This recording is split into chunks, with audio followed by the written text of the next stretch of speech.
আচ্ছা বলুন তো, আগামীর বাংলাদেশটা কেমন হওয়া দরকার? যেখানে সকল কর্ম ও শ্রমজীবী মানুষ পাবে সমান অধিকার, আর সবাইকে দেখা হবে সমান মর্যাদা ও সম্মানের চোখে। কৃষি নির্ভর এই দেশে কৃষকেরাই পাবে সর্বোচ্চ সুযোগ সুবিধা ও সঠিক পরামর্শ, বুঝে পাবে তাদের ন্যায্য মূল্য। যে বাংলাদেশে সবার পেটে জুটবে দুমুঠো ভাত, খাবারের জন্য বাজি রাখতে হবে না কারো জীবন। যেখানে কোনো শিশুই শিক্ষার আলো থেকে বঞ্চিত হবে না, উন্নত হবে দেশের শিক্ষা ব্যবস্থা, থাকবে নিরাপদ সড়ক ও যোগাযোগ ব্যবস্থা, কোনো মানুষ আর বিনা চিকিৎসায় মৃত্যুর মুখে পড়বে না।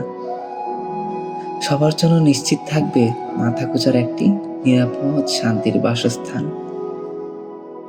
যেখানে পথশিশুরা নিজেদের চোখে স্বপ্ন দেখা শিখবে, স্বপ্ন নিয়ে এগিয়ে যাবে ভবিষ্যতের পথে। ফুলের মতো সহজ সরল মানুষগুলো চায় না বেশি কিছু, তারা শুধু নিজেদের ন্যায্য মৌলিক অধিকারটুকুই নিশ্চিতে দেখতে চায়। ন্যায়, মানবতা আর ভালোবাসার গড়া এমন বাংলাদেশই আজ পুরো পৃথিবীর কামনা। ধন্যবাদ।